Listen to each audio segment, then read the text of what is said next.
Saya Cinta Salamina dan saya akan menjelaskan kode pengerjaan bagian saya.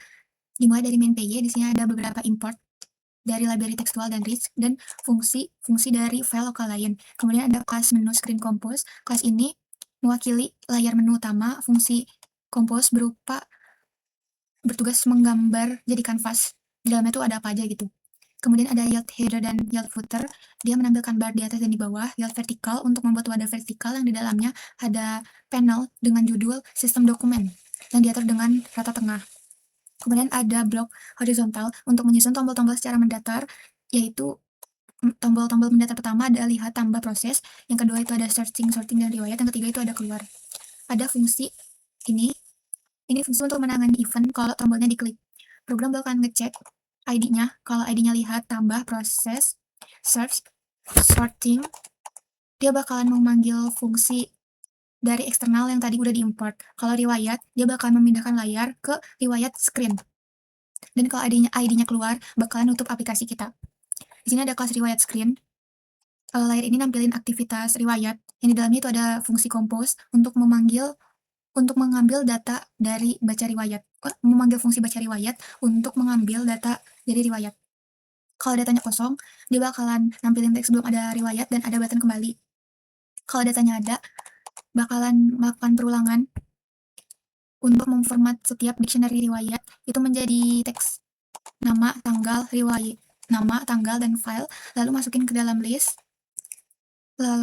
item yang dibungkus dalam bentuk panel yang kemudian ditampilkan menggunakan ini. Ini bakalan nampilin, terus ada button kembali. Ini untuk mengembalikan user ke layar ke menu sebelumnya kalau tombolnya diklik dengan perintah self add pop screen. Terus ada kelas dokumen add. Di sini ada variabel CSS untuk menyimpan pengaturan tata letak kayak posisi tengah, lebarnya 60%, padding, dan lain-lain. Di sini ada fungsi on mount, dipanggil otomatis pas aplikasinya berjalan, dan perintah self patch screen ini akan memunculkan menu utama sebagai layar pertama. Dan kode terakhir ini kode yang dieksekusi paling pertama kali oleh Python untuk menjalankan seluruh aplikasi. Lanjut ke utils. Di sini mengimport US untuk mengecek keberadaan file, terus mendefinisikan dua variabel, data file untuk membaca data txt dan riwayat file untuk membaca riwayat txt. Fungsi baca data untuk membaca isi data dari data txt. Yang pertama, dia bakalan dicek kalau filenya nggak ada, akan ngembaliin list kosong. Kalau filenya ada, dia bakalan dibaca dengan mode read dan membaca setiap baris dengan readlines. Kemudian melakukan perulangan untuk setiap baris yang teksnya itu dibaca berdasarkan karakter pemisah garis lurus. Kalau hasil pecahannya bahkan ada 3 bagian, yaitu nama, file, dan tanggal. Data tersebut bakalan dimasukin ke dalam list data dalam bentuk dictionary. Fungsi ini untuk mengembalikan list dictionary tersebut. Ada fungsi simpan data.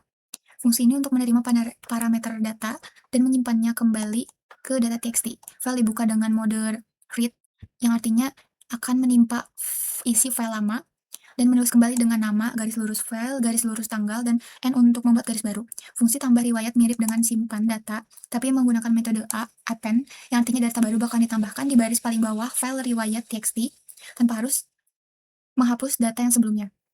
Ada baca riwayat, logikanya juga hampir sama kayak fungsi baca data, bedanya hasil yang dikembalikan ada perintah data reverse. Ini berfungsi agar data riwayat yang ditampilkan nantinya terurut dari paling baru ke yang paling lama. Ada format riwayat, fungsi format riwayat untuk merapikan tampilan teks riwayat, kayak mencari panjang karakter maksimal, terus biar disejajarkan, membuat baris header dan garis pemisah, dan melakukan perulangan data riwayat, dan menggabungkannya ke dalam list string, hasil yang siap dicetak. File ketiga itu ada lihat. Ini yang termuka untuk root, read, update, delete dari aplikasi. Di sini ada import library tekstual sama rich, dan ada datetime untuk mencatat waktu, sutil untuk menyalin file, dan file dialog ini dari library Tinker untuk memunculkan jendela pemilihan file desktop. Di sini ada fungsi pilih file. Ini untuk menginisiasi sistem, dan ini untuk menyembunyikan jendela utama Tinker, karena kita cuma butuh pop-up-nya aja. Ini untuk memunculkan jendela pencarian file yang nantinya filenya dibatasin hanya format PDF dan docs aja yang ditampilkan. Ada kelas lihat dokumen. Untuk menampilkan semua data di dalam fungsi compose, kita memanggil baca data. Kalau datanya nggak ada, bakalan ada teks nggak ada dokumen, tapi kalau ada, bakalan ngurutin secara terbalik agar dokumen terbaru itu paling atas, lalu digabungkan menjadi sebuah string panjang ke dalam variabel konten. Konten ini ditampilkan ke dalam panel yang bersifat statik, yang di bawahnya tuh bakal ada button kembali, update, dan delete. Ada fungsi ini seperti biasa ke menu sebelumnya. Kalau yang update, itu akan memindahkan layar ke ubah data, dan kalau misalnya delete ini ke memindahkan layar ke hapus data. Ada kelas update screen, ini untuk perubahan data.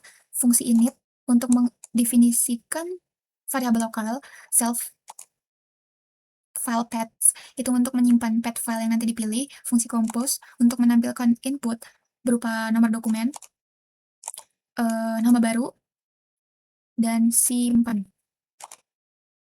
Fungsi ini on button press agak panjang, ini sama kayak yang tadi.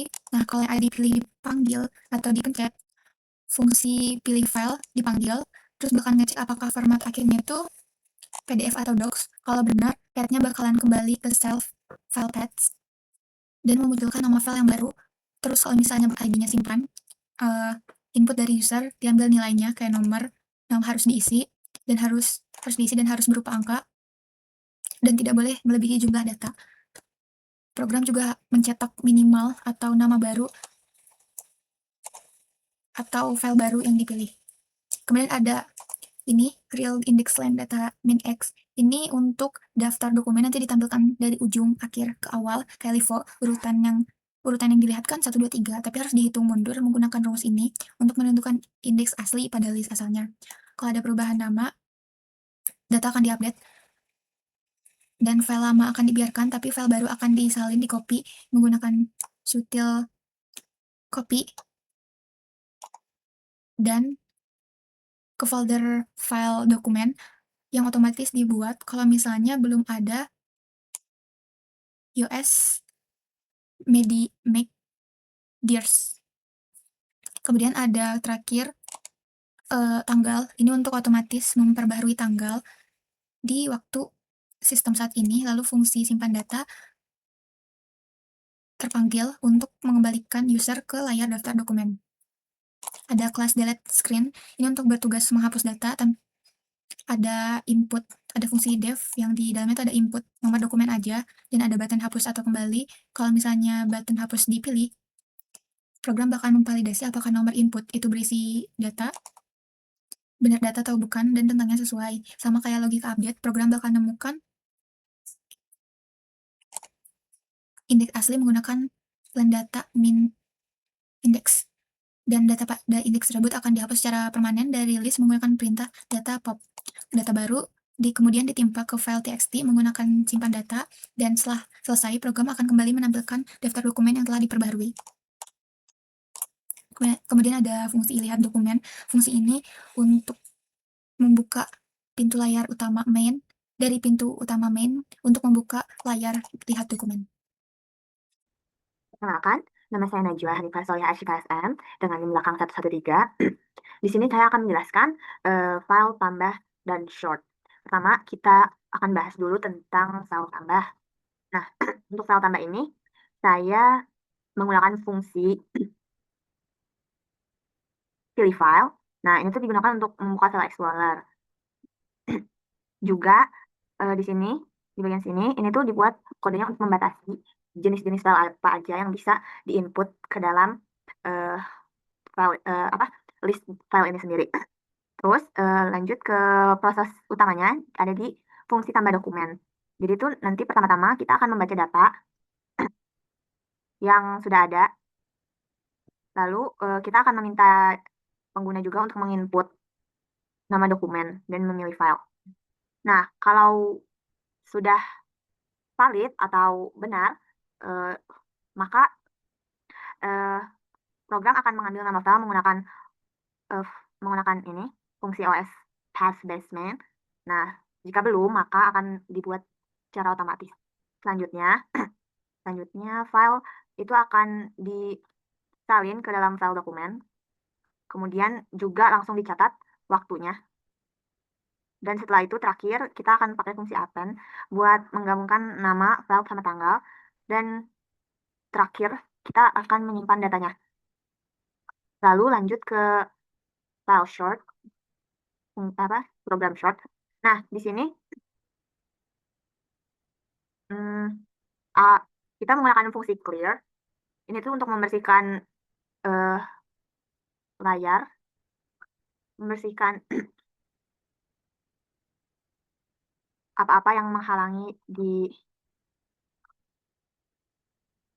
terminal. Lalu ada header juga, di mana dia juga nanti akan menampilkan judul dari file itu sendiri. Lalu untuk lanjut ke proses pengurutannya, ada di ini fungsi quick short. Jadi fungsi ini tuh menerima dua parameter gitu, data sebagai kumpulan datanya, lalu key sebagai pengurutannya. Nah, kalau program memilih elemen tengah sebagai pivotnya itu sendiri, maka akan dibagi menjadi 3 list, kiri, tengah, dan kanan. Setelah itu, bagian kiri dan kanan akan diurutkan kembali nantinya. Lalu seluruh hasil gabungannya itu akan digabungkan menjadi terurut. Lalu ada fungsi quick short tanggal. Nah, di sini tuh sebenarnya sama aja, cuman bedanya kita tuh berdasarkan tanggal. Sehingga hasilnya tuh akan diurutkan dari tanggal terlama hingga tanggal terbaru. Lalu selesai. Sampai sini aja. Oh, lalu ada short dokumen. Short dokumen. Fungsi ini tuh membaca seluruh data dokumen dari menampilkan pilihan shortnya, sama kita bisa milih nanti berdasarkan nama atau tanggal. Kemudian memanggil fungsi quick short itu sendiri. Halo semuanya, saya Sana Romani Putri. Saya akan menjelaskan fitur proses, yaitu fitur yang kami implementasikan dengan menerapkan konsep struktur data stack atau tumpukan yang menggunakan prinsip LIFO atau last in first out. Berdasarkan prinsip ini, dokumen yang paling terakhir dimasukkan dalam sistem akan menjadi dokumen yang pertama kali diproses. Alur eksekusi pada file proses ini diawali dengan pemanggilan fungsi baca data dari modul utils untuk mengambil seluruh data dokumen aktif yang tersimpan dalam format list of dictionary. Sebelum proses dieksekusi berlanjut, program akan melakukan validasi terlebih dahulu pada variabel data. Jika data dalam keadaan kosong, sistem akan secara otomatis menampilkan pesan peringatan bertulis tidak ada dokumen untuk diproses dan mengarahkan pengguna kembali ke menu utama. Namun, apabila data tersedia, program akan mengeksekusikan baris kode dokumen data pop yang dimana pop sendiri berfungsi untuk mengambil sekaligus menghapus elemen terakhir dari list data dokumen aktif yang kemudian disimpan dalam variabel dokumen. Setelah data dokumen teratas berhasil diambil, program akan memanggil fungsi simpan data untuk memperbarui berkas penyimpanan, sehingga dokumen yang sedang diproses tidak lagi muncul dalam antrean dokumen aktif, melainkan sebagai riwayat. Kali ini saya akan menjelaskan fitur search, di mana fitur ini berfungsi untuk mempermudah pengguna dalam mencari dokumen tertentu yang sudah tersimpan di dalam sistem berdasarkan kata kunci nama dokumennya. Alur eksekusi pada fitur pencarian ini dimulai dengan memanggil fungsi baca data dari modul utils untuk mengambil seluruh basis data dokumen aktif yang bertipe list of dictionary. Setelah data berhasil dibaca, program akan meminta atau memasukkan kata kunci dari pengguna yang kemudian ditampung ke dalam variabel keyword. Untuk mengantisipasi salah ketik, program melakukan standarisasi dengan format string menggunakan metode lower.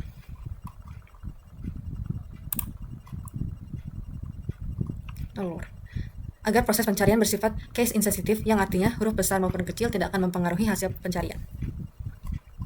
Lalu variabel penting yang digunakan dalam proses penyaringan ini adalah hasil, yang diinisialisasi sebagai list kosong untuk menampung dokumen yang cocok. Program kemudian melakukan perulangan atau looping yang memeriksa setiap elemen dalam data dokumen. Pada setiap baris data, sistem akan mengecek apakah nilai dari key nama dokumen mengandung kata kunci yang dicari oleh pengguna atau tidak. Jika kondisi tersebut terpengaruhi atau bernilai true, maka objek dokumen tersebut akan dimasukkan ke dalam list hasil. Sebagai output atau hasil akhir dari fitur ini, program akan melakukan validasi dari variabel hasil.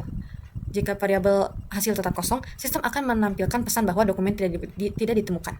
Namun, jika dokumen yang dicari tersedia, program akan menampilkan daftar dokumen yang cocok secara terstruktur ke layar terminal pengguna, lengkap dengan informasi nama dokumen, nama file asli, serta tanggal menyimpannya.